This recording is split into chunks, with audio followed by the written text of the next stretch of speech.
The topic of this video is how to proofread your final drafts using handbooks and online resources. How do you do that though? It's not obvious to writers. I want to introduce to you the main barrier writers have to proofreading their own work. Look at the two sentences. You can sense that something is wrong with both of them, but do you know what? Maybe you do. If you do, you're lucky. You're proofreading. Off you go. If you're not sure, what do you do? If you have a handbook nearby, grab it. Start flipping through your handbook, or if you have an iPad or some other screen, go to your favorite grammar website. Look around. Take a few minutes to see if you can find out the answer to this sort of grammar riddle or how these sentences are wrong. Okay, how long did that take you? Do you think you found what you were looking for? Here are the sentences corrected. If you did find that, how did you find it? Did you know that it was a dry summer in Spokane? The crops dried out. Did you know that the name for that error was a comma splice? Did you remember that from English 101? If so, you were in good shape. You could zip into the search bar on your favorite website, comma splice, find examples, and know that the fix is a semicolon or a comma and a conjunction or even a period. But if you didn't know how that error was named, you're wandering somewhere in the commas section, a little bit lost. Or looking at the next sentence, there are a lot of errors here.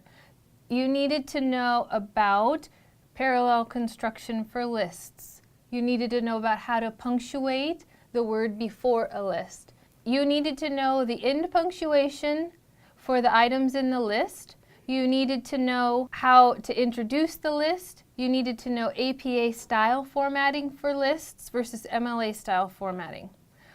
That would have been in several different places and sometimes across several different handbooks, and it may have been named parallelism or lists or items in a series. But did you know the name?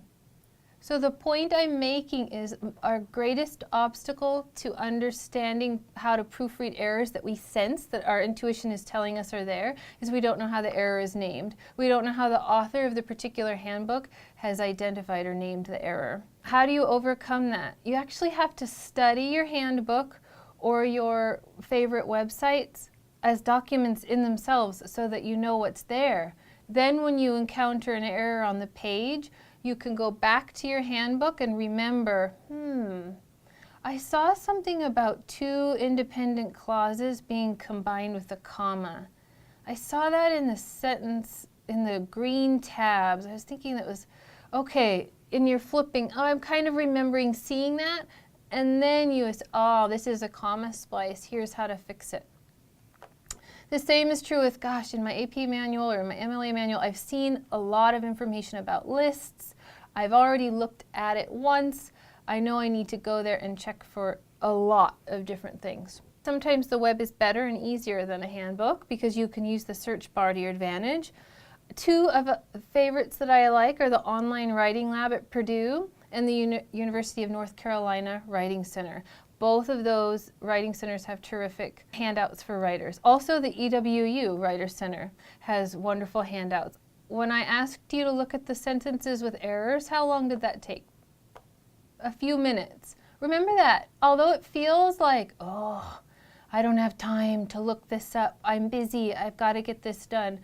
In reality, you're talking about minutes. It does not take that long to look up errors that you have questions about. So just commit to investing in yourself as a writer and investing in your efforts to be accurate, to take the 1 minute or the 2 minutes that is required to find the answer and remember it. And the next time when you're under pressure, you won't need to look it up because you learned it.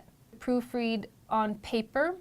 It's very hard to find errors on the screen. Our minds just can't seem to pull out error in the same way that it can when you're faced with paper. So use that printer, print it out, step away from your computer, and proofread with pen in hand on black and white paper. And then, as I've said a couple of times already, edit last. You know that by now. But also, don't just edit last at 3 a.m.